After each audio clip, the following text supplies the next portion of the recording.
privilégio de estar na casa do Pai, junto dos nossos irmãos, para participarmos da ceia do Senhor. Deus abençoe a todos vocês que estão aqui na casa do Senhor, aos irmãos que não estão na casa do Senhor, mas estão participando da ceia na sua casa. Que Deus abençoe a todos, em nome de Jesus. Eu fico feliz nessa noite em poder cultuar ao Senhor e receber nessa noite a nossa irmã Patrícia, que Deus abençoe, a sua mãe Irene, nossa irmã Irene, que Deus abençoe, nosso irmão João, a Letícia e o Lucas, e tem a pequenininha que eu não conhecia, né? E eu passei a conhecer nessa noite, é a sobrinha, né? É isso? É a sobrinha, Deus abençoe, viu? Irmão João é filho na fé, nós batizamos o nosso irmão João, né, irmão João? Fico muito feliz em vê-lo nessa noite, eles são lá de Conchas, a irmã Irene, irmão João, Deus abençoe vocês, viu? Amém? Glória a Deus, Deus abençoe cada um dos irmãos que estão aqui nessa noite, e eu sei que nós estamos com o coração aberto para ouvir Deus falar conosco, não é? Eu fico feliz por poder estar junto com vocês. Abra sua Bíblia comigo, 2 Pedro.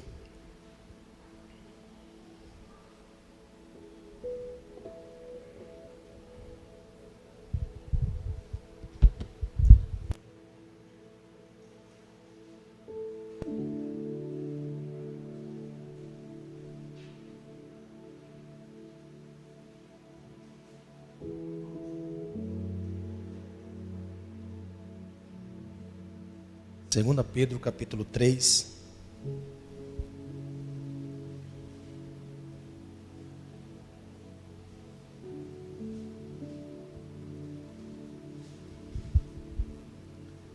Verso 8.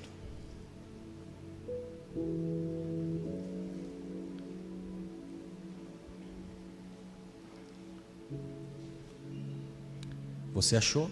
2 Pedro? Amém? Desculpe, irmãos, estou com a perna tremendo. Como os irmãos falam, não é? Estou com a perna tremendo. Primeira vez que me deram a oportunidade. A voz não sai. Não é? Os irmãos acharam? Encontrou Apocalipse.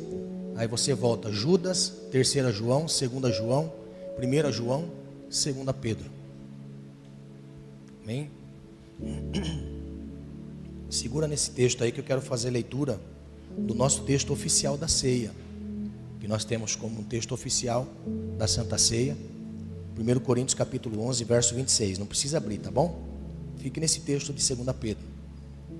O texto de 1 Coríntios capítulo 11, verso 26, diz assim: porque todas as vezes que comerdes este pão e beberdes este cálice, anunciais a morte do Senhor até que venha. Então, nós temos nessa carta uma observação. Ao participarmos da ceia do Senhor, nós estamos fazendo menção da volta de Jesus. Nós estamos anunciando a morte do Senhor até que Ele volte. Então, se passaram nesse período de 2000 anos, a morte, a ressurreição, a ida para a glória, a destra de Deus. E o anúncio da ceia do Senhor é anunciar que Ele vai voltar. Então todas as vezes que nós participamos da ceia do Senhor, nós estamos anunciando a morte, porém Ele prometeu voltar. Então participar da ceia é lembrar a morte e a volta dEle. O texto de 2 Pedro, capítulo 3, verso 10 ao 18, a Bíblia vai dizer assim: mas o dia do Senhor virá como ladrão de noite, no qual os céus passarão com grande estrondo, e os elementos ardendo se desfarão, e a terra e as obras que nele há se queimarão. Havendo, pois, de perecer todas estas coisas, que pessoas vos convém ser em santo trato e piedade, aguardando e apressando-vos para a vinda de Deus, em que os céus em fogo se desfarão e os elementos ardendo se fundirão. Mas nós, segundo a sua promessa, aguardamos novos céus e nova terra, em que habita a justiça. Pelo que também, amados, aguardando estas coisas, procurai que dele sejais achados imaculados e irrepreensíveis em paz, e tende por salvação a longanimidade de nosso Senhor, como também o nosso amado irmão Paulo vos escreveu, sendo segundo a sabedoria que lhe foi dada, falando disto em todas as suas epístolas, entre as quais há pontos difíceis de entender, que os indoutos e inconstantes torcem, e igualmente as outras escrituras, para a sua própria perdição. Vós, portanto, amados, sabendo isto de antemão, guardai-vos de que pelo engano dos homens abomináveis sejais juntamente arrebatados e descaiais da vossa firmeza. Antes, crescei na graça e conhecimento de nosso Senhor e Salvador Jesus Cristo. A Ele seja dada a glória, assim agora, como no dia da eternidade. Amém. Amém? Eu quero ministrar nessa noite, como é noite de Santa Ceia, é a noite onde o pastor fala às ovelhas, onde o pastor fala ao rebanho, e esta é preocupação. Note que quando Jesus se reúne na noite da ceia, não estava a multidão, só estavam os discípulos. Então logo nós entendemos que quando nós participamos da ceia do Senhor, o assunto concernente à ceia do Senhor é para as ovelhas, da qual o Senhor tem escolhido dentre muitos. O Senhor escolheu a mim, escolheu a você. O louvor que as crianças louvaram nessa noite, você é especial, porque o Senhor te chamou. O Senhor chamou a cada um de nós para essa graça, para vivermos em graça e para estarmos no Senhor para todo sempre. Amém?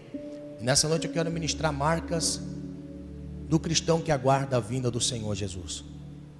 Marcas, características daqueles que aguardam a vinda do nosso Senhor Jesus. Amém? Que Deus abençoe. Pode sentar, por favor.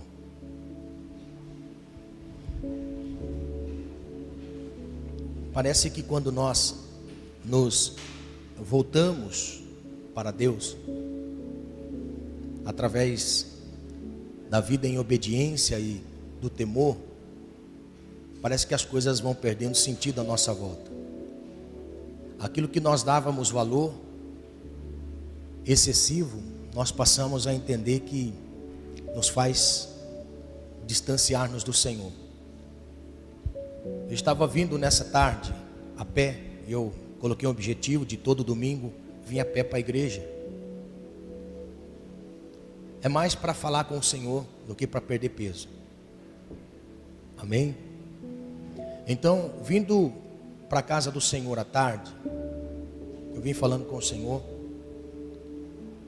porque feliz é o homem, feliz é a mulher que passa a falar com o Senhor. Você já viu a expressão da oração e súplica? Quando nós reconhecemos quem somos e o senhorio, quando nós olhamos para a vida de um servo, o servo, quando ia falar com o seu Senhor, ele dobrava os joelhos em sinal de reverência e pequenez.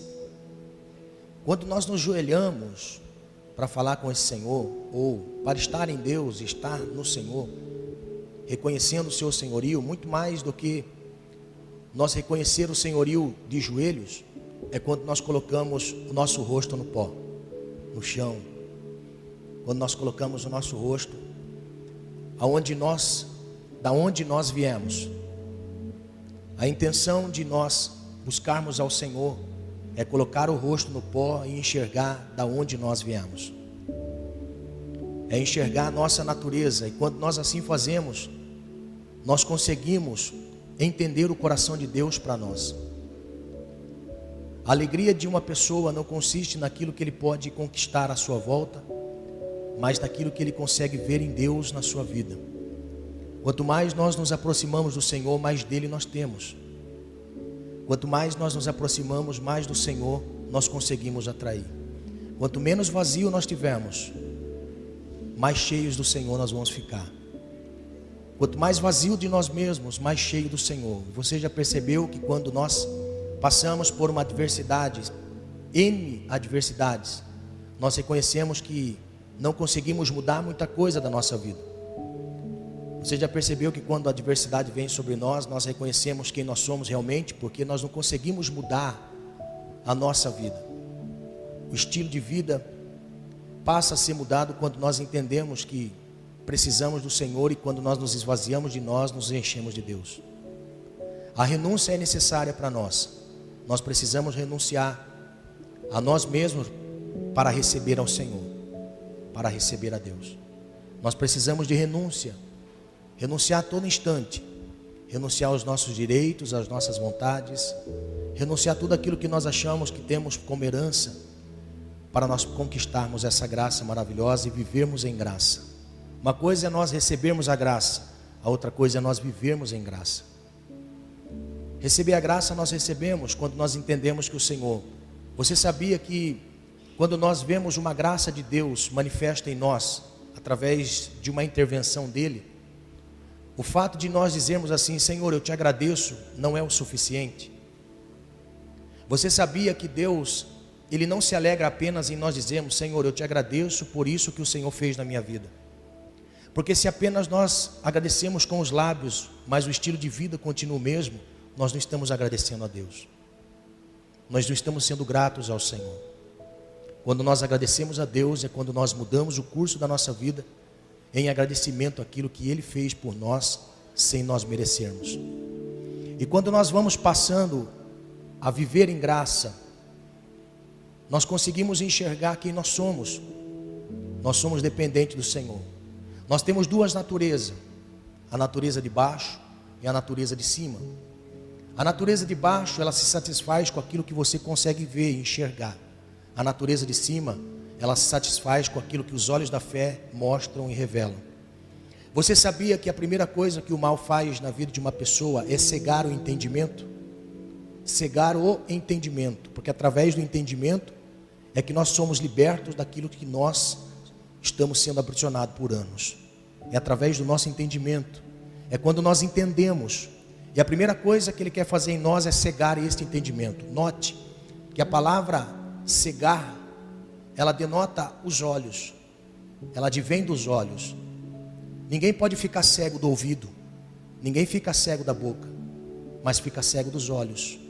Então quando os nossos olhos terrenos estão vendo as coisas e nutre o nosso ser humano, os nossos olhos espirituais nutrem a nossa fé, a nossa esperança. É por isso que eu vejo pessoas que conseguem viver com tão pouco e também vejo pessoas que com muito não estão satisfeitos com o estilo da vida que vivem. Então, logo nós entendemos que das duas naturezas que nós temos, a melhor de todas elas é a natureza espiritual que está em nós e que é nutrida pela fé, que é nutrida pela vida com o Senhor. É quando nós deixamos as nossas vaidades, é quando nós nos aproximamos do Senhor, dizendo, Senhor, eu não preciso de muito para viver, eu preciso da Tua presença. Eu preciso da presença do Senhor, aleluia. E é essa presença que está aqui nessa noite. É essa presença que nos faz chorar, nos faz ter desejo do céu, nos faz ter desejo das coisas eternas. É essa presença que nós precisamos. E para atrair a presença de Deus, nós temos que nos portar como filhos. Como filhos. O filho atrai a presença do Pai. E é isso que Deus quer fazer em nós, atrair a presença dEle. Se o Senhor um dia nos chamou das trevas, porque tem pessoas aqui que estavam em situações variadas e outras nem tanto. Uns estavam em total decadência, como disse o diácono Alexandre, em total decadência. Deus teve que cavar um pouquinho mais para encontrá-lo no fundo do poço. Outros estavam no começo do poço, mas todos nós estávamos no mesmo poço. Todos nós estávamos perdidos e o Senhor nos encontrou. O Senhor nos achou. Como não ser grato a esse amor? Como não servir a esse Deus? Como não render ao Senhor a nossa vida e deixar Deus ser proprietário da nossa vida? Como não deixar Deus ser Deus da nossa vida? Então, nessa noite, o Senhor nos lança uma proposta de vida, um estilo de vida. O Senhor quer mostrar para nós um estilo de vida. Eu não quero transmitir apenas um conhecimento humano, porque conhecimento humano nós podemos adquirir em faculdades, nós podemos até mesmo se encontrar com teólogos e ter informações a respeito da Bíblia. Eu quero nessa noite transmitir o coração de Deus para nós. É aquilo que eu tenho passado alguns dias buscando ao Senhor, não é para ter coisas, é para ter a presença dEle. Como é triste uma pessoa não sentir Deus. Como é triste uma pessoa não ter convicção de Deus.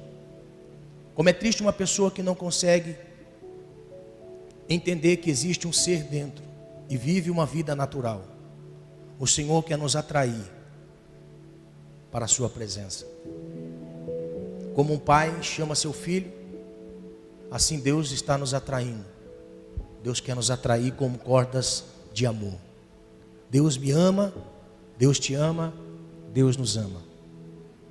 O que fazemos com esse amor? Você já se perguntou o que eu faço com esse amor? Quando uma pessoa se rende a alguém em amor, o amor recíproco é nada mais, nada menos do que como eu posso corresponder a esse amor. Um relacionamento passa a não dar certo quando não é um relacionamento de amor.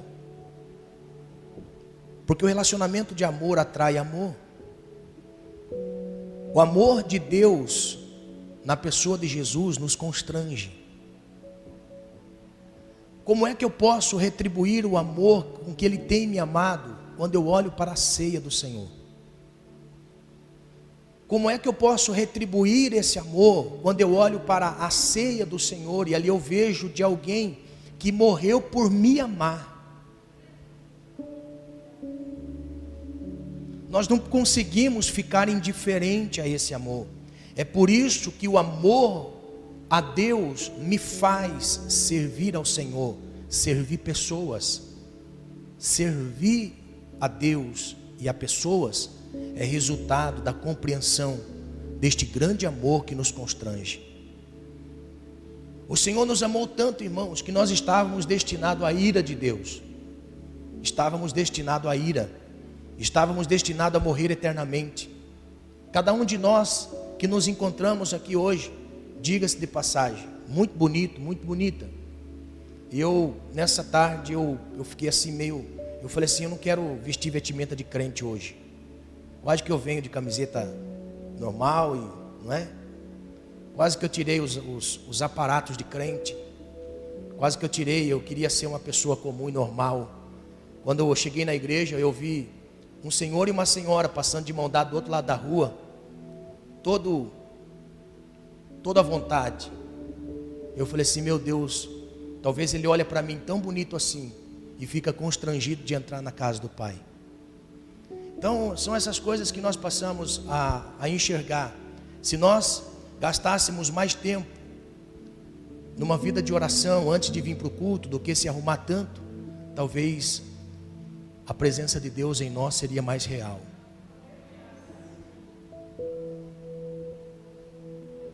Seria mais real. E a seriedade nossa concernente a isso, a nossa seriedade de servir ao Senhor transcende aos aparatos, aos amuletos, as coisas que nós achamos que são de grande valia para nós, sendo que as coisas simples atraem a Deus, atrai ao Senhor. Se nós deixássemos algumas coisas serem mudadas em nós, como nós mudamos de roupa, nós atrairíamos Deus para a terra, nós tocaríamos mais pessoas. Eu tenho sido tocado pelo Senhor por esses dias, de uma forma diferente. Para vencer a minha natureza, eu posso dizer que é alguém mais forte que eu. Para vencer o meu eu, é mais forte do que eu mesmo. E isso Deus está permitindo a cada um de nós viver nesses dias. Nós estamos vivendo dias que não temos a liberdade de fazer o que queremos. Você pode ver, nós vivemos por decretos. O mundo hoje vive por decretos. Não pode entrar em certos lugares, não pode mais andar sem máscara, você não pode fazer isso, não pode fazer aquilo. Você já percebeu que no mundo nós estamos vivendo de uma forma restringida, obrigados a viver da forma que ditam regras. Você já percebeu que existem pessoas que ficam incomodadas com máscara? Uma delas sou eu. Você já percebeu que nós ficamos incomodados com as máscaras? Máscaras que cobrem a nossa face. Agora, no mundo espiritual também existem máscaras que cobrem-nos a face de Deus em nós. E nós precisamos não mais andar por regras, nós precisamos andar por amor. Nós precisamos andar por amor. Nós precisamos deixar que o amor de Deus inunde a nossa vida. Nós nos comportaríamos diferente. Nós nos comportaríamos diferente. Deus está visitando a terra. Alguma coisa tem que mudar em nós. Alguma coisa tem que mudar em nós. Amém? Quando nós olhamos para esse momento, os sinais evidenciam. Todas as coisas evidenciam que alguma coisa está prestes a acontecer. Eu estava no ano de 2002, no México. E eu estava visitando as pirâmides mexicanas dos astecas. Eu estava passando por um comércio que tinha de coisas mexicanas. Eu estava passando por aquele comércio pequeno, aquele comércio ambulante que fica para turistas. Aí tinha um quadro com um relógio. E no lugar das horas tinham algumas figuras. E as figuras estavam predizendo algumas coisas da crença maia. Só que quando chegou no ponteiro que estava perto do meio, tinha como se tivesse tido uma grande explosão. Uma grande explosão. Eu fiquei inculcado com aquilo. E eu, analisando a imagem, eu falei, o que será isso? Porque em cada ponto do relógio tinha uma figura representando algo. E quando chega perto do 12 em cima, tinha uma explosão. Aí eu perguntei para o ambulante, ele não sabia explicar, ele me levou para uma outra pessoa. E ele disse assim, na crença maia, não sei se vocês já perceberam que na bandeira do México tem uma águia com uma cobra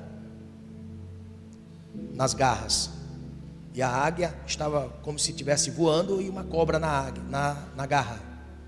Aí eu aproveitei também e perguntei, o que significa esta águia carregando esta cobra? Aí ele disse assim que quando os maias, eles estavam para ter o território, ou era um povo nômade, e eles estavam visitando muitos lugares para fincar a sua estaca como nação, como propriedade. Aí eles tiveram uma revelação de que aonde tivesse uma águia com uma cobra nas garras, era para fincar ali as estacas. E deu-se na onde é o território mexicano hoje, que eles encontraram uma águia com uma cobra nas garras. É um povo místico. Não temos influência disso na Bíblia, porém são significados. São coisas que significam. Aí no relógio, quando eu perguntei a respeito do relógio, ele me disse que aquela grande explosão é que chegaria a um tempo em que todas as coisas se findariam. Todas as coisas chegariam ao fim. E aquele relógio simbolizava o relógio do mundo. E ele foi me dizendo que cada figura do relógio, cada desenho do relógio, significava um tempo em que desde os maias eles viveram e estavam chegando até aquele momento e que prestes estava por acontecer. Isso no ano de 2002. Nós estamos no ano de 2020. Quando nós olhamos para a Bíblia Sagrada, que é a nossa regra de fé, que é aquilo que nós professamos como fé, nós olhando para a Bíblia Sagrada, nós vemos que estamos caminhando para um tempo aonde algumas coisas começarão a acontecer. Quando nós olhamos para a Bíblia, nós conseguimos observar um cenário que foi pintado pelos profetas, pelos apóstolos, pelos homens que andaram com o Senhor, por aqueles que viveram com Deus. Eles pintaram o cenário que nós estamos vivendo hoje e aquilo que a humanidade ainda vai passar. Nós estamos entrando num tempo escatológico, onde Deus, Ele está permitindo coisas acontecerem para que nós venhamos ver os sinais e sejamos despertados para uma realidade, espiritual. Então, quando nós olhamos para o texto que nós professamos como fé, que é o texto da nossa ceia, nós participamos da ceia anunciando a morte do Senhor até que venha. E quando nós olhamos para a epístola que escreveu Pedro, que andou com Jesus 3 anos e meio, irmão, Jesus, ele não ensinou apenas palavras, ele viveu palavras. Jesus viveu palavras e transmitiu as palavras vividas a seus discípulos. E o estilo de vida de Jesus contagiou os discípulos. O estilo de vida de Jesus contagiou aqueles que estavam à volta dele.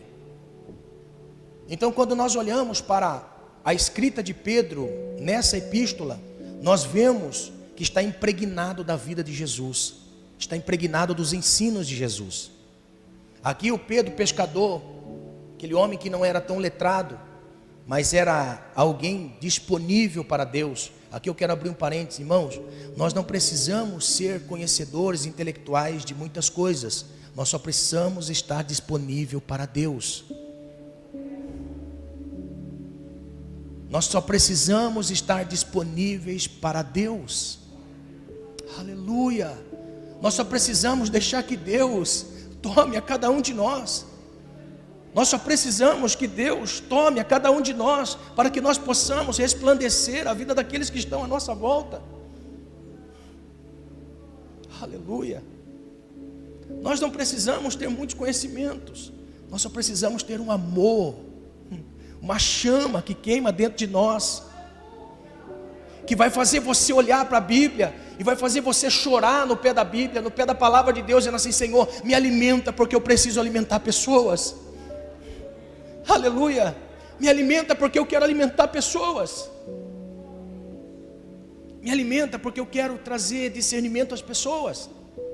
Então Pedro, na sua simplicidade, ele começa a escrever. Então Pedro, ele traz um pouco de mistura daquilo que vai acontecer no futuro e daquilo que vai acontecer antes. Pedro, ele traz para nós o esclarecimento daquilo que vai acontecer, mas ele começa a escrever pela sua falta de intelectualidade. Por isso que ele descreve Paulo no meio. Se você observar, ele vai dizer: mas Paulo escreve umas cartas com muita sabedoria que lhe foi confiado. Porém, algumas pessoas indoutas transformam estas palavras para viver coisas que iriam acontecer em um determinado tempo e coisas que iriam acontecer mais no futuro.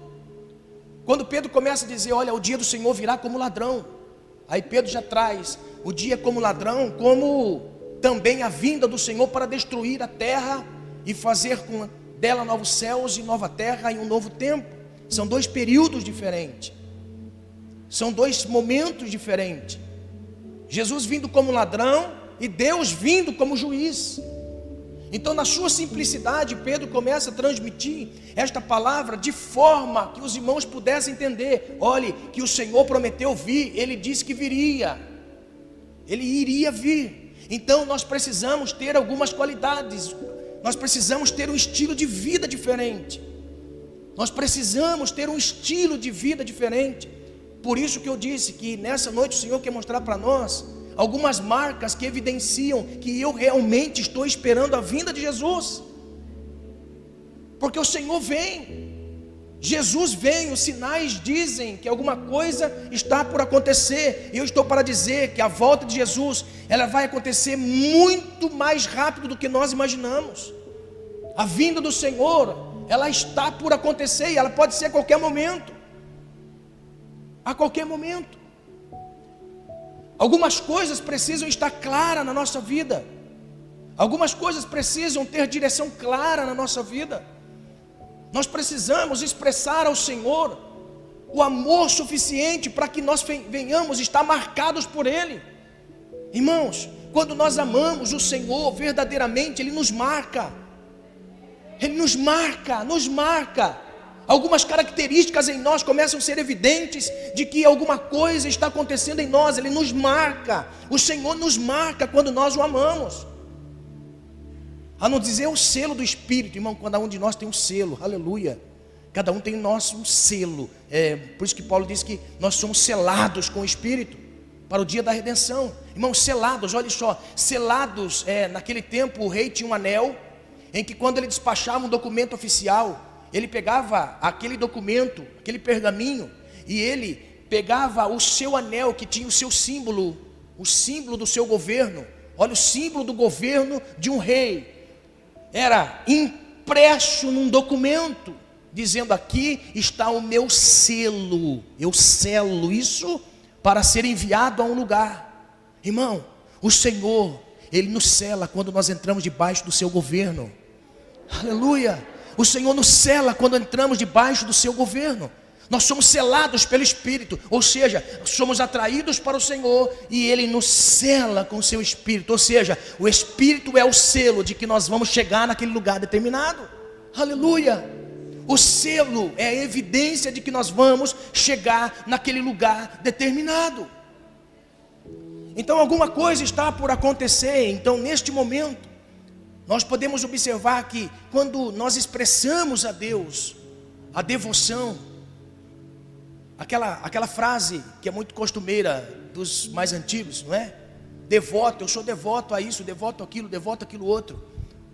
Ser devoto na realidade é prestar a este ser, a esta criatura, a este Deus, um culto. Prestar um culto. E o culto não é simplesmente uma reunião como esta. Um culto é um estilo de vida.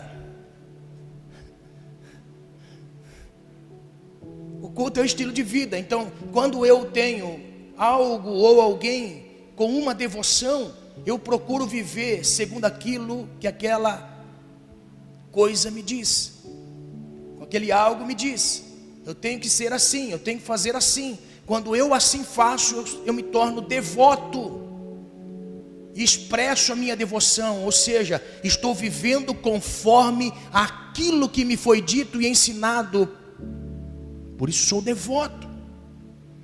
Então, o Senhor, Ele quer imprimir em nós algumas características que está no contexto dessa segunda carta de Pedro. Então vamos lá. O cristão que acredita no retorno iminente de Cristo, a primeira pergunta que nós fazemos: você acredita na volta de Jesus? Aleluia. Você crê que Jesus está voltando? Então a primeira marca que evidencia que nós estamos esperando este Senhor, irmãos, a igreja primitiva, olha só, a igreja do primeiro século, que foi a igreja que recentemente havia visto, até porque existiam pessoas na época que viram Jesus se ascender aos céus, estavam no meio deles, eram testemunhas oculares, eram testemunhas que os seus olhos físicos haviam visto este fenômeno de que alguém morre e ressuscita. Irmão, preste bem atenção comigo. Se um parente seu, se um amigo seu, um colega seu, e você tem notícia que ele morreu, e este seu amigo dizer assim para você: eu vou passar uns dias na sua casa. Espera aí, mas morreu esses dias? Foi o que vai passar em casa? Não. Ó, Mateus, Marcos, Lucas, João.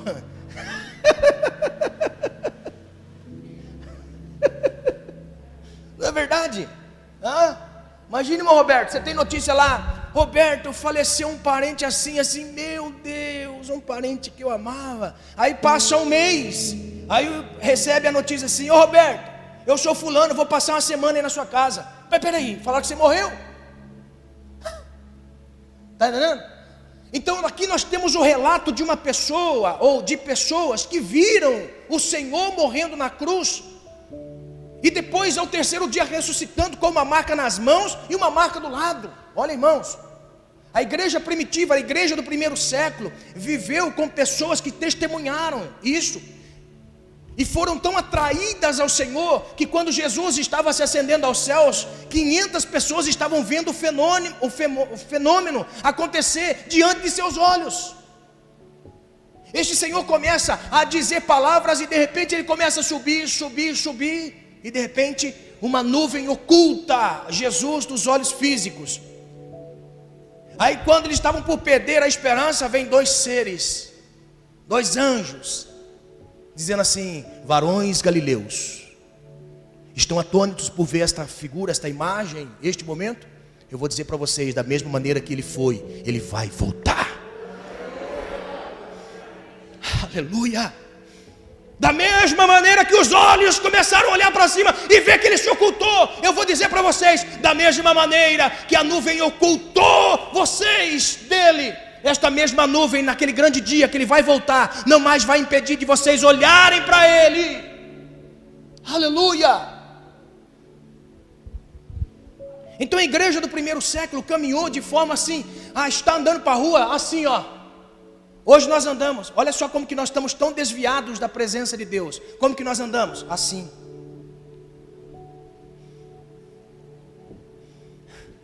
Você já prestou atenção? Sabe qual é a figura de andar assim? Olhando para a terra. Eu estou andando na terra. Uhul, glória. Como que a igreja primitiva andava? A igreja primitiva andava assim, ó. Aí que momento, qual nuvem? Ele vai aparecer. Foi tão impactante, irmão, isso que aconteceu, que os escritores começaram a escrever coisas para que nós pudéssemos entender. O apóstolo Paulo escreve assim: portanto, se vocês já ressuscitaram com Cristo, buscai as coisas que são de cima e não as que são de baixo. Não estou dizendo, irmão, que nós tem que, olha só, não estou dizendo que nós tem que andar com o braço cheio de pelo, sovaco peludo, não é? Andar todo malacafento, todo mal acabado, não é? Banguelo, tudo arrebentado. Não, irmão, não é isso não. É entender que existem prioridades. Quantas pessoas que disseram assim: eu não vou na igreja, por quê? Porque eu não tenho roupa nova.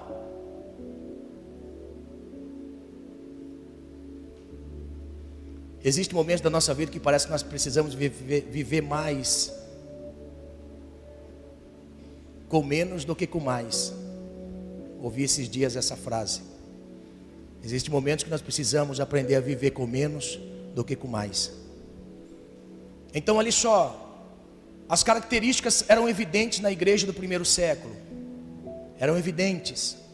Eles passaram a viver no Senhor, porque ainda estava fresco na memória. E eu louvo a Deus que o mesmo Espírito que impulsionava aqueles irmãos a estarem atentos para a vinda do Senhor é o mesmo Espírito que atua ainda no coração de muitas pessoas, na vida de muitas pessoas.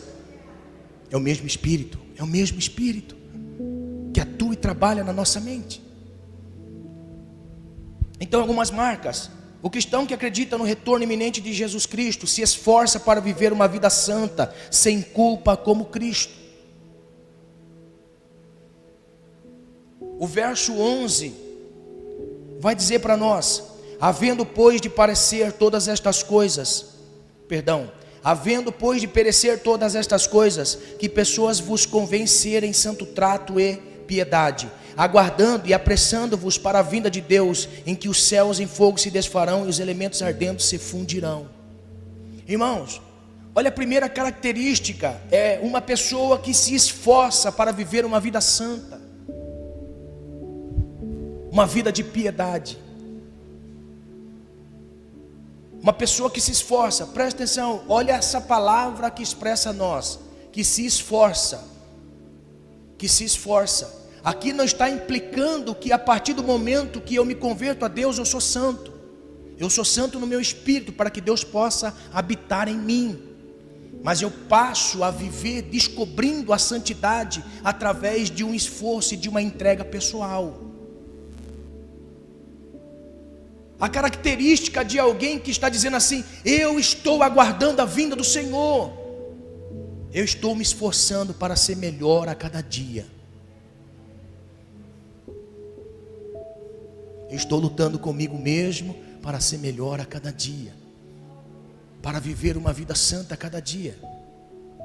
Santo no expressar a vida, santo no viver a vida.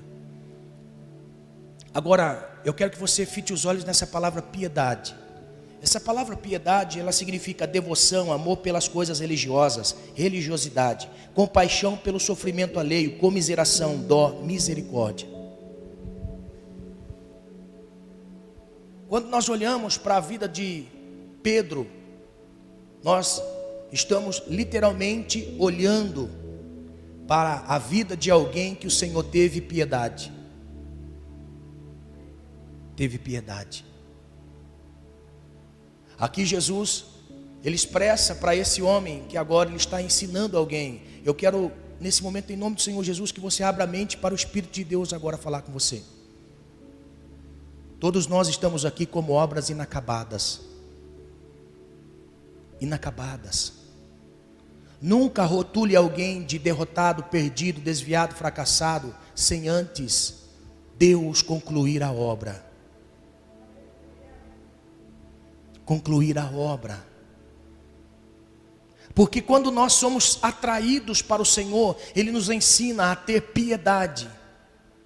Piedade, irmãos, ela está associada a uma conversão verdadeira, que veio através de um arrependimento.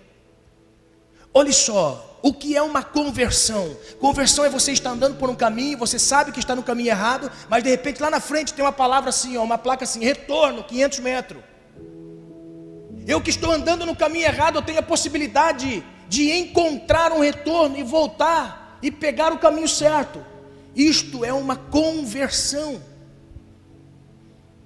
E quando nós estávamos no caminho errado, nós encontramos um caminho de conversão escrito, aqui é Cristo. O retorno para o homem. Aleluia. Nós estávamos no caminho do pecado, perdido, tropeçando nas coisas, mas de repente brilhou uma placa bem grande dizendo assim, retorno, Cristo a 500 metros. Aleluia. E nós entramos por aquele retorno e nós retornamos e hoje nós estamos aqui. O retorno, ele vem através de uma decisão pessoal. Ou seja, quantos retornos não tem numa estrada? Quantos retornos não existem em uma estrada? Existem muitos retornos. Por que é que eu, sabendo que estava no caminho errado, não entrei por um retorno antes? Porque todos nós precisamos passar por uma experiência pessoal que nos faz retornar num tempo determinado. Olha só, encontrávamos a palavra retorno, passamos por ele e nem víamos. Mas o dia que Deus se revelou a nós, gerou em nós um arrependimento. E isso gerado em mim, um arrependimento gerado em mim, através de um encontro com o Senhor, o primeiro retorno eu voltei. Então, a piedade, ela está atrelada, grave bem o que eu vou dizer, a piedade está unida, atrelada à conversão. Se eu não passei pela conversão, eu logo vou dizer, Pedro já pode ir para o inferno, pecou contra o Senhor. Mas olha a piedade do Senhor, olha a piedade do Senhor. Disse assim, olha, diga aos meus irmãos que estão na Galileia que eu vivo, ei, diga também a Pedro. Olha só, o arrependimento me leva a ser parecido com o Senhor. Por isso que eu creio na obra que Deus vai fazer na vida de todos, irmãos.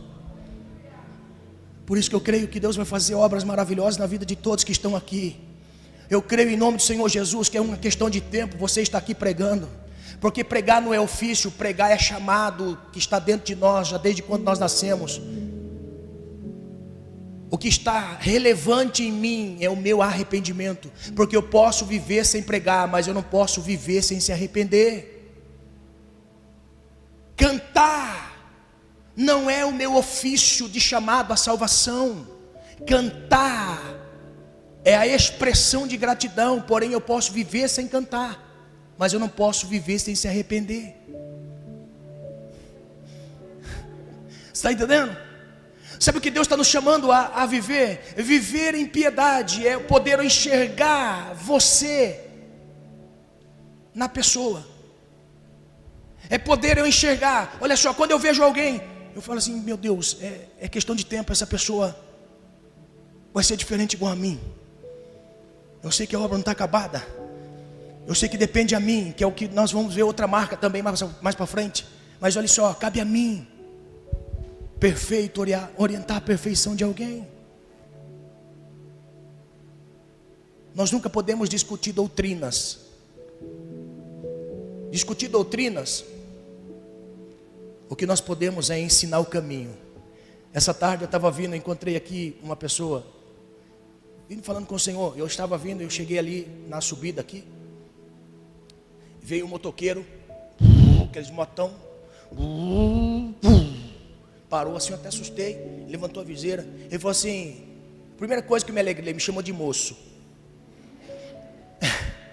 Ele falou, moço, eu já me alegrei. Falei, é de Deus esse homem aí, é anjo. Aí ele falou assim, como eu faço para chegar na Marechal Rondon? Eu falei assim, é simples, você vai pegar essa direita aqui, nessa primeira esquina você vai virar à esquerda, vai chegar até o semáforo, do semáforo você vai pegar essa avenida reta, pode ir embora, você vai cair numa outra avenida, você vai estar quase na Marechal Rondon. Oh, muito obrigado. Aí eu voltei a caminhar, aí Deus falou assim, meu filho, eu chamei você para orientar pessoas para a eternidade. Porque orientar para a eternidade é muito difícil. Orientar para o momento é mais fácil. Receba, toma posse, entrega a chave, é mais fácil. Mas mostrar o caminho para a eternidade é mais difícil. Porque nós vamos exercer isto aqui, o ministério da piedade. Piedade. Enxergar o mistério da piedade. Isso é um mistério revelado não a muitos, a poucos. Mistério da piedade. Então olha só, a primeira marca de alguém que está dizendo assim, eu estou esperando a Jesus voltar. A primeira coisa é uma vida santa, ou seja, buscar a santificação dia após dia, até chegar à estatura de um varão perfeito. Aí entra naquilo que o Salmo diz, que o Senhor não se agrada na morte do ímpio, mas tem prazer na morte do justo. É quando o justo chega a um ponto que Deus fala assim, não vivo mais aí, vamos viver para cá, meu filho. Deus se agrada na morte dos santos. Então, a primeira coisa que nós aprendemos, a primeira marca. E o que é santo, irmão? Muitas vezes nós trazemos um conceito errado do que é santo, do que é ser santo. Todos os santos da Igreja Católica marcaram o seu tempo pelo estilo de vida que viviam. Eles nunca pediram para ser adorados. Nunca pediam para ser adorados. Mas o que marcou a vida deles é que eles viviam diferente. Ou seja, enquanto todo mundo estava indo numa direção, ele estava vindo na contramão. Então o conceito que nós temos de santo é quando nós olhamos para um santo daquilo que nós professávamos de fé e chegar diante dele e rezar, orar. Este é o conceito. Mas eram pessoas como nós, que para chegar a ser santo ou canonizado a santo, eles só andaram na contramão e não pediram para ninguém fazer preces em nome deles. Eles só andaram na contramão. Então quando nós olhamos para a forma mais singular de dizer sede santos, ou seja, ande na contramão daquilo que é profano, ande na contramão daquilo que é miserável, iníquo, ande na contramão, viva uma vida santa com piedade, aleluia. Aqui vai uma revelação, quem vive em santidade, vive em piedade, não impiedade, vive piedoso, amém? Aleluia. Uma outra marca que nós aprendemos, o cristão que acredita no retorno iminente de Cristo, está mais interessado no mundo por vir do que no século mau. Verso 13, mas nós, segundo a sua promessa, aguardamos novos céus, nova terra, em que habita a justiça. Em que habita o quê? A justiça. Irmãos, podemos pedir ao Senhor: Senhor, nos faça viver bem aqui, de forma que aquilo que o Senhor produzia em minha vida, eu possa produzir no seu reino. Me faça viver aqui, Senhor, de forma a olhar para mim, satisfeito, e poder olhar alguém e ajudá-lo, enxergá-lo, ter outros olhos. Então, o cristão que está aguardando a vinda de Jesus, ele consegue transcender o mundo físico e ver aquilo que está por acontecer no futuro. Porque aqui é injustiça, lá é justiça. Aqui é injustiça. Injustiça. Muitas coisas nos faz enxergar a injustiça. É por isso que alguns cristãos desfalecem na fé. Olhe o que Deus vai falar conosco. Não olhe para o ímpio de forma a dizer assim: ele é abençoado, ele tem e eu não tenho, ele faz e eu não faço, ele é e eu não sou. Nunca chegue a esse nível. E a maioria das vezes que nós desviamos na fé é porque nós olhamos a vida do ímpio, e o ímpio parece que não tem sofrimento, não tem dor.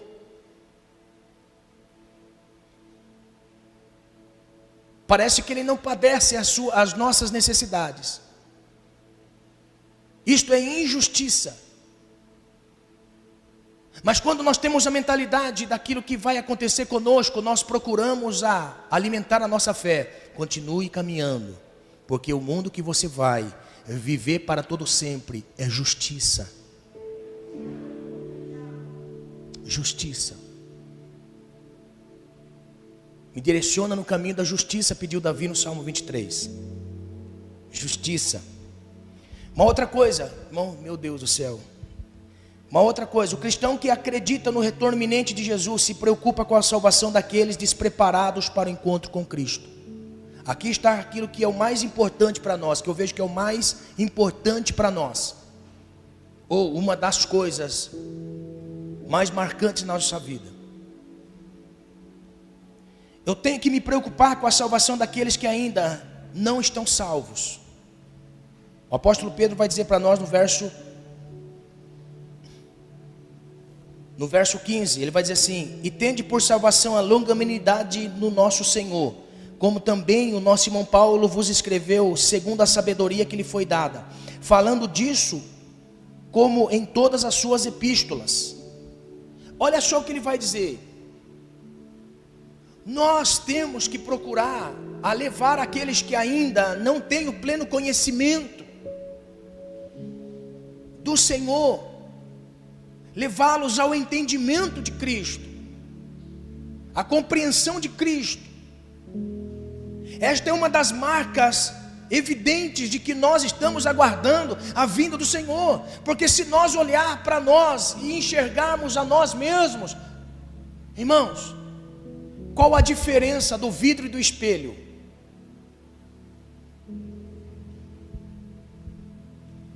Qual a diferença? Não tem diferença. Você sabia que não tem diferença do vidro e do espelho? A única coisa diferente entre um e outro é uma lâmina de prata que bloqueia a visão e reflete para nós. O espelho, quando nós olhamos para o vidro, nós conseguimos enxergar do outro lado. Quando nós olhamos no espelho, nós enxergamos a nós mesmos. E sabe o que essa lâmina de prata mostra para nós? O egoísmo, o egocentrismo, o hedonismo.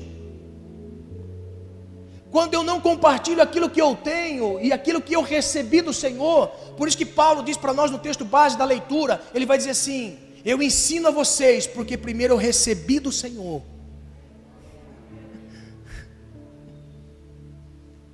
Eu ensino a vocês, porque primeiro eu recebi do Senhor. Então eu sei que eu não posso ter na minha frente um espelho, eu tenho que ter um vidro.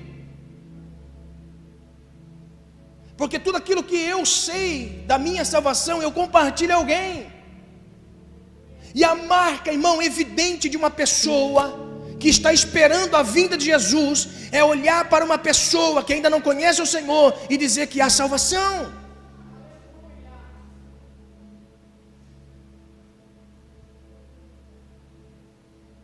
Que há salvação.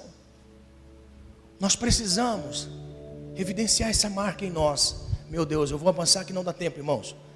Eu falei que ia falar só meia hora, mas não tem jeito. Não tem jeito, parece que flui em mim, não é? O cristão que acredita no retorno iminente de Jesus tem preocupação a salvar aqueles. Olha o que Tiago vai dizer para nós, irmãos, capítulo 5, verso 7. Sede, pois, irmãos, pacientes até a vinda do Senhor. Agora olha o que ele vai dizer, ele compara a paciência que nós temos que ter, a paciência, aquilo que é gerado em nós, que gerou no salmista, que escreveu o Salmo 40, esperei com paciência no Senhor. É esperar com paciência. Existem várias formas de esperar, mas que agrada ao Senhor é com paciência. Agora olha só, Tiago ele vai dizer assim para nós, irmãos, sede pois pacientes até a vinda do Senhor. Ou seja, Jesus não veio. Se porventura você vier à sepultura, eu posso dizer para você, seja paciente até a morte. Pastor, é difícil porque às vezes eu perco a paciência. Pastor, eu perco a paciência, tem hora que eu perco a paciência. Aí ele vai comparar a paciência que o Senhor se agrada ao lavrador. Aí ele vai dizer, eis que o lavrador espera o precioso fruto da terra, aguardando com paciência até que receba a chuva temporã e serôdia. Sede vós também pacientes, fortalecei os vossos corações, porque a vinda do Senhor está próxima. Está próximo, seja paciente. Aí aonde que eu vou exercer esta paciência? Aonde que nós vamos exercer esta paciência? Irmãos, não vos queixeis uns contra os outros, para que não sejais condenados. Eis que o juiz está à porta. Aonde que eu exerço a paciência? Não, pastor, eu exerço a paciência no chuveiro, pastor. Lá eu fico 10 minutos, 20 minutos, só no manto. Não, irmão. Exercer paciência num ambiente como esse. Exercer paciência num ambiente como esse. Exercer paciência num ambiente como esse mesmo. Exercer paciência é num ambiente de guerra, é num ambiente de luta travada, é num ambiente desse, de afronta, é num ambiente desse, é exercer paciência. Ah, pastor, é mole, né? Não é não, irmão. Não é mole não. Nós temos que entender que aquele que morreu por nós teve muita paciência. Lembra das suas noites? Encharcado. Hã? Vamos aqui. Hã? Carlos bebia muito, André? Não? Graças a Deus, né? Ó. Não, peraí, só a última, vai, toca aí, sanfoneiro, vai. Não é? O galo cantando de manhã e estavam os bonitos suados até o tutano. E fora fafunha. Não é? Lembra? Só a última pedra, mano. Lembra?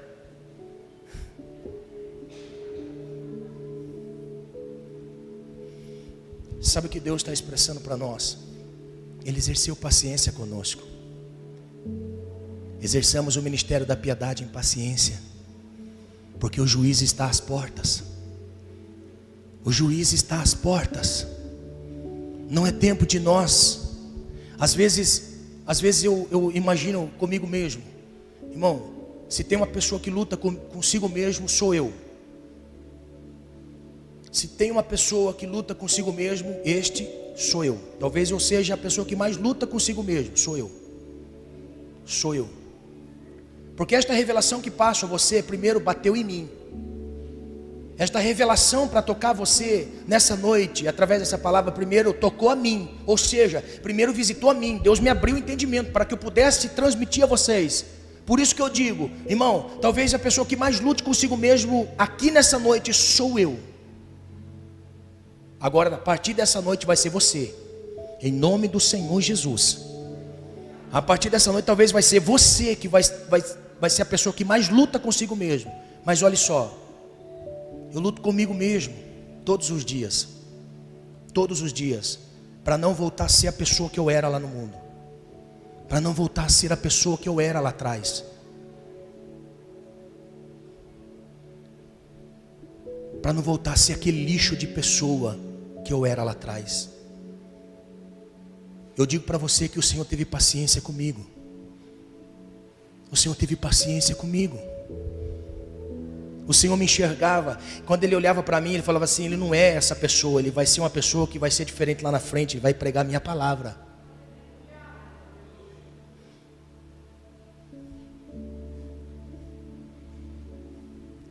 Por isso que o apóstolo Pedro está dizendo: irmão, você consegue imaginar um homem que tinha uma espada na bainha andando com Jesus, e no dia que o seu melhor amigo foi quase levado para ser prisioneiro, naquele momento ele tira a espada e corta a orelha de um ajudante do sumo sacerdote? Será que se nós trouxéssemos para os dias de hoje, numa figura que tivesse talvez andando junto com você, e talvez você pensasse assim: ó, aquela pessoa era uma pessoa explosiva, chegou quase a matar uma pessoa, você vai dar crédito para essa pessoa? Olha que interessante. Você viu como nós tratamos quem é dependente químico? Sempre com o pé atrás. Você já percebeu que quando nós tratamos, ó, se porventura, as irmãs vão entender melhor aqui, as irmãs vão compreender melhor, não pelo estilo de vida, tá? Mas pela competitividade. Você imagine se entrasse uma prostituta aqui nessa noite.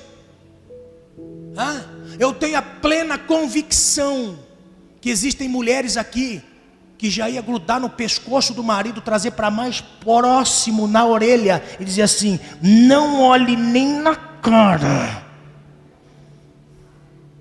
Tenho certeza. Eu tenho a plena convicção. Eu tenho a plena convicção, porque não por causa do estilo de vida lhe comparando com esta pessoa, mas pelo estilo de competitividade.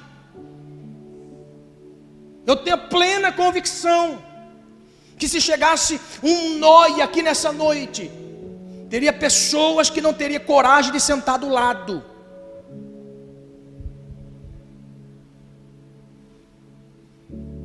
É isso que eu estou dizendo. É essa paciência em poder olhar e falar assim: daqui a alguns meses eu creio numa grande obra na vida desta pessoa. Por quê? Porque o juiz está às portas. Nós precisamos, irmãos, sinceramente do fundo do meu coração, nós precisamos se preparar para receber pessoas que nós vamos exercer piedade. Isto é característica daqueles que estão aguardando a vinda de Jesus. Aguardando a vinda de Jesus. Os anos passam e parece que nós nos esquecemos de onde Deus nos tirou. Os anos passam e parece que vai ficando oculto na nossa mente. Parece que nós já nascemos de terno e gravata. Parece que nós já nascemos de saia.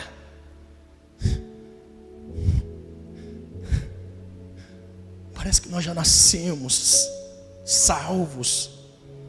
Nós estávamos destinados à ira de Deus, irmãos. Nós estávamos destinados à ira do Senhor.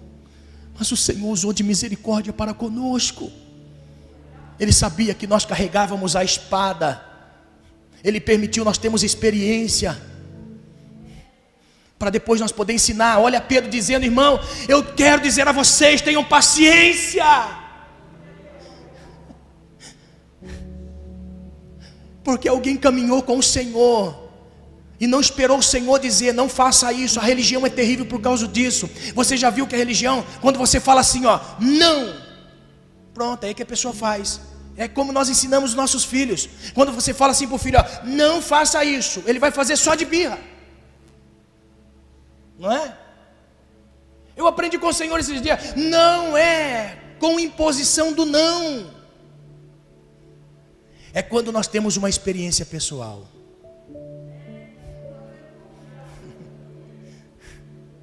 Pastor, o senhor não está vendo, pastor? O senhor está vendo isso aqui, pastor? Calma, vai ter uma experiência pessoal, calma lá. Você vai ver que vai ficar melhor moldado do que quando a religião molda. Porque quando a religião molda é só pelo lado de fora. Quando a religião molda é só pelo lado de fora. Agora quando Cristo molda, o Espírito molda é pelo lado de dentro. Aleluia. É pelo lado de dentro. Quantas pessoas bonitas pelo lado de fora, mas horríveis pelo lado de dentro. E quantas pessoas que são malacafentas pelo lado de fora, mas são lindas pelo lado de dentro.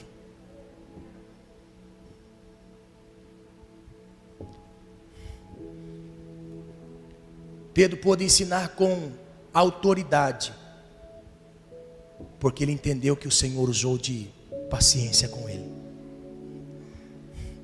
Paciência. O juiz está às portas. O Senhor está às portas. Exale essa marca sobre a sua vida. Exale, exale, exale essa marca. Porque quanto mais você exala essa marca, eu estou aprendendo com o Senhor muitas coisas, irmãos. Estou aprendendo com o Senhor esses dias, que eu me dispus, amém? Muitas coisas. Muitas coisas. Eu quero em nome do Senhor Jesus, que da mesma maneira que o Senhor está me fazendo entender algumas coisas que antes eu não compreendia, que o Espírito de Deus também possa fazer você entender muitas coisas. E que você no seu secreto, nos seus momentos, venha descobrir a grandeza de Deus que há em você. O cristão que acredita no retorno iminente de Cristo permanece firme em meio à pior condição do mundo. Os sinais evidenciam que Jesus está à porta. Irmão, isso aqui é muito, muito forte. Olha só. Quantas pessoas ou quantos profetas dizem, nossa, isso aí vai melhorar, muita coisa vai melhorar. Irmão, eu vou dizer uma coisa, não vai melhorar. Não vai. Sabe por que não vai? Sabe por que não vai? Porque o pecado aumenta a cada dia. Como que pode melhorar pessoas lutando contra princípios de Deus? Hã? Como vai melhorar pessoas pegando a figura de Jesus e levando para o sambódromo e Satanás pisando sobre ele? Como vai melhorar? Não vai melhorar. O mundo não vai melhorar. O mundo pegou uma ladeira abaixo, é um caminhão sem freio, ladeira abaixo. Assim é o mundo. O mundo não vai melhorar. O que vai melhorar são as pessoas que servem a Deus. As pessoas que temem a Deus. Vai melhorar a si só, olhando para as coisas que estão acontecendo. Tem pessoas que olham para o mundo, irmão. Tem pessoas que olham para o mundo e falam assim, o mundo não tem mais jeito. O mundo só tem jeito quando Deus entra na pessoa. É quando Deus entra em nós. Essa é uma marca maravilhosa. O mundo está descambando, mas o cristão está na sua posição. Amém? Eu convido os irmãos, por favor, se coloquem de pé. Meu Deus, irmão, eu ia até mais tardão da noite. Deus está fluindo muita coisa boa aqui. Deus está fluindo muita coisa boa na nossa mente. O Senhor está fluindo em nós. E o que o Espírito de Deus quer deixar cravado no nosso coração é: eu realmente estou esperando a volta de Jesus. Eu realmente estou esperando que estes princípios na nossa vida sejam latentes em nós. Amém? Que o Senhor possa nos fazer ser melhores dia após dia. Que o Espírito de Deus, que conhece a todos nós, nos ajude, porque nós não conseguimos. Nós precisamos do Espírito Santo.